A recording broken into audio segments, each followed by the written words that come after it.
Guys, Travis with TechRaptor back at Gen Con 2017. I am at the Mythic booth, and this time we're taking a look at their upcoming game, Joan of Arc, which is going to be a 15mm war game, fantasy, historical mashup. And I'm going to let Leo take it away. I remember you from last year with Mythic Battles, which was our first game as far as Mythic game is concerned. And this time we are doing Joan of Arc, which is a game based on medieval time, the 100 Years' War.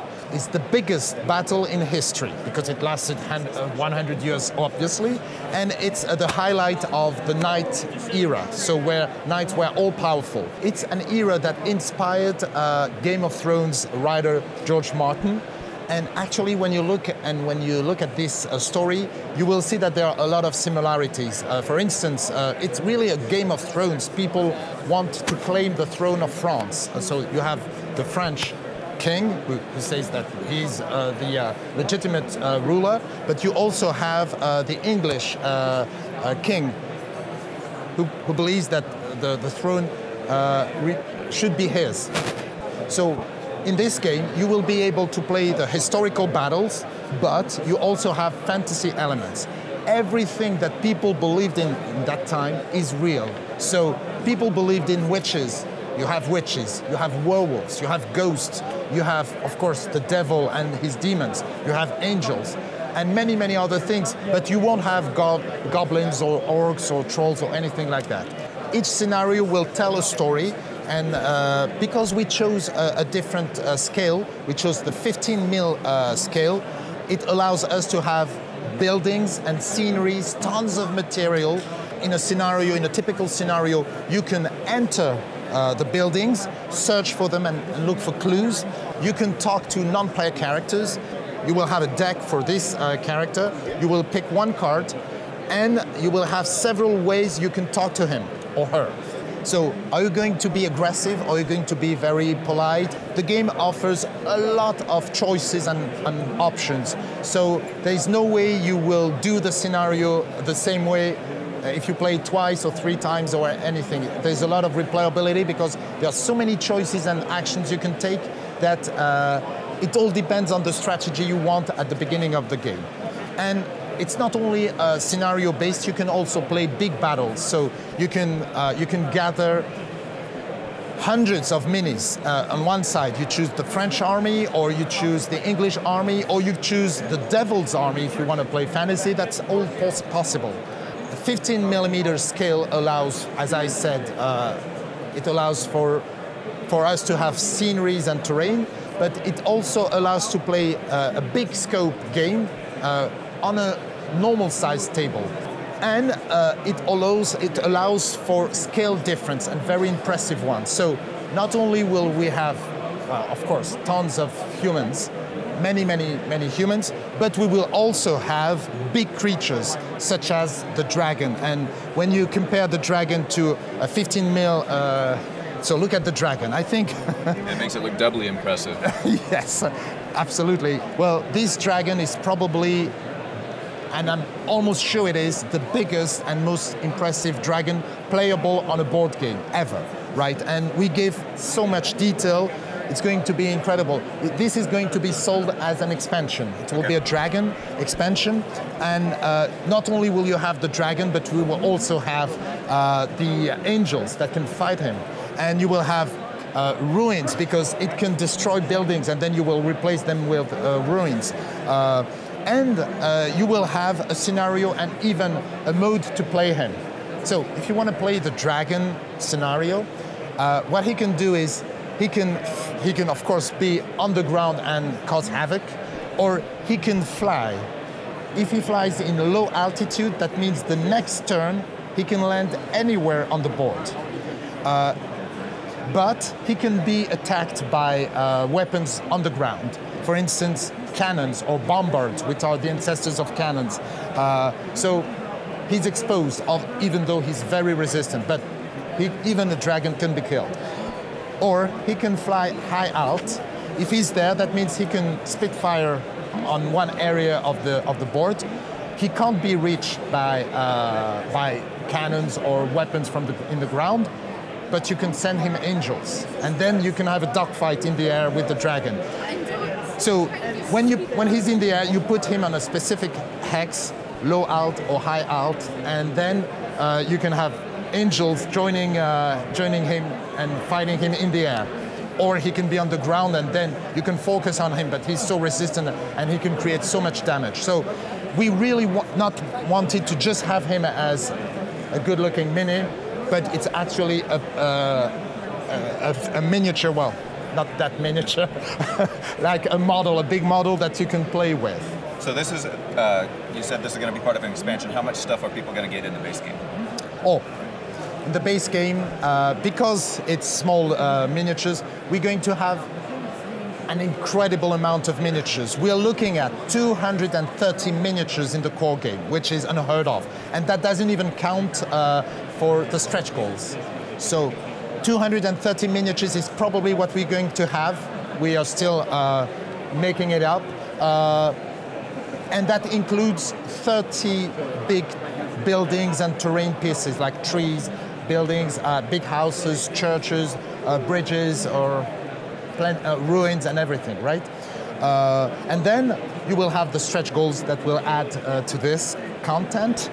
The core box will probably be $120. And then you have expansions. And yes, we are doing something that hasn't been done before. You have Kickstarter exclusives, right? This is something that exists, but Kickstarter exclusives, well, you can have them in conventions, and if you do a Kickstarter again, then you can have them again. If you late pledge, you can have the Kickstarter exclusive usually, right? And we wanted to thank the people who support us from the beginning. So for this Kickstarter, we will add something called super exclusive. So we'll still have the Kickstarter exclusive, but we will have super exclusive. Super exclusive will be 2 miniatures, well, big miniatures again, 2 giants called Gog and Magog, and they announce the apocalypse. So these are big giants, mean giants, and very, very impressive, that we will give to people who buy it from the beginning, and only during the Kickstarter. If you pledge $1 and then you want a late pledge, you will not have them. We will never sell them. You will not have them during the pledge manager. You will not have them in conventions. This will be the only time people will have them. And we thought this was the thing that people wanted the most. Not only a discount or something, but something that people who get the base pledge during the Kickstarter can have. And so this is, I think, the first time it's been done, and we will do this with Joan of Arc. So most of the miniatures that are on display here are resin, but you're actually going to release the game in hard plastic, correct? Yes, so, and it's, I think, yeah, go ahead. I was going to say, so generally a lot of detail tends to get lost, but you guys are putting a lot of focus on making sure the detail remains, correct? Yes, we want this game to have the most detailed and crispy 15mm miniatures ever. And this was made possible because of the new technology. Usually, and so far, most of the 15mm games that have been released were sculpted manually. All of our range was sculpted digitally, and because also the casting process has evolved, we are now able to have extremely detailed minis in 15mm. Actually, so these are the plastic ones.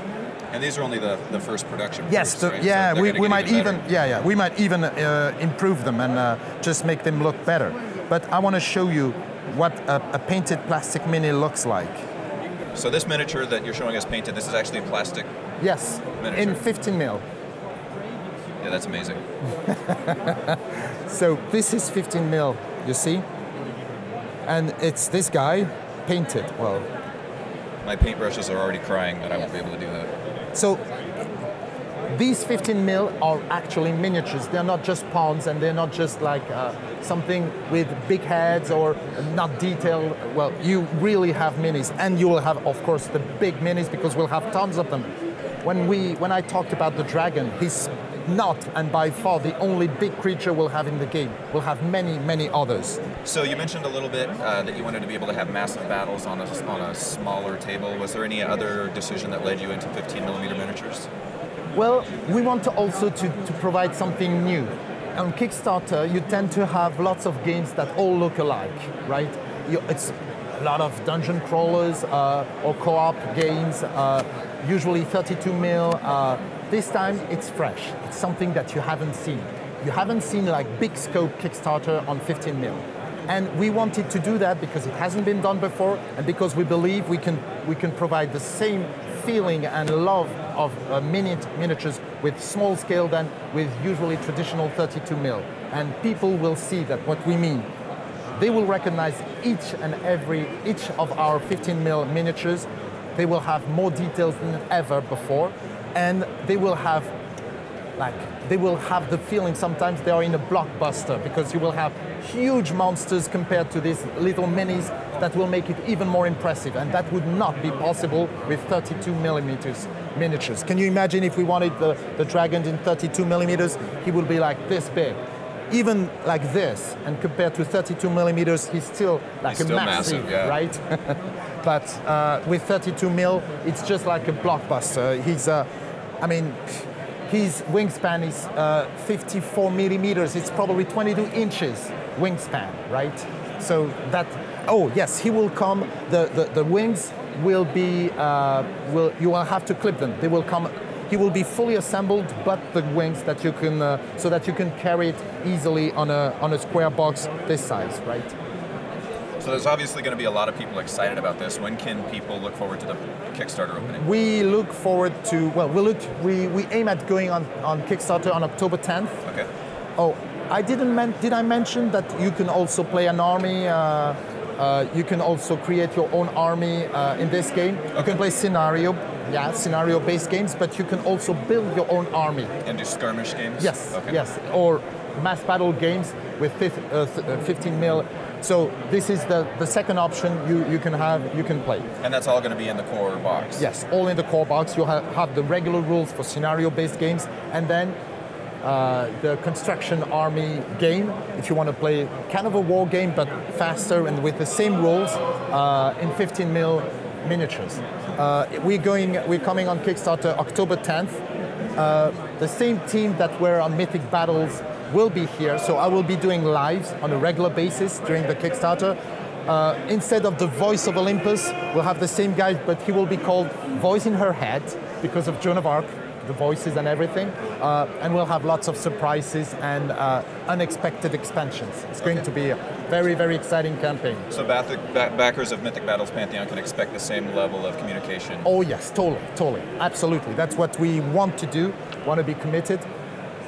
You've seen also the castle. Well, we'll have castle expansion, like a siege expansion, and plenty other very, very exciting ones. It's very exciting. I look forward to playing it more. Thank you very much. If you guys want to catch a demo of one of the fantasy scenarios, we have run that, and we'll put a link to the description below.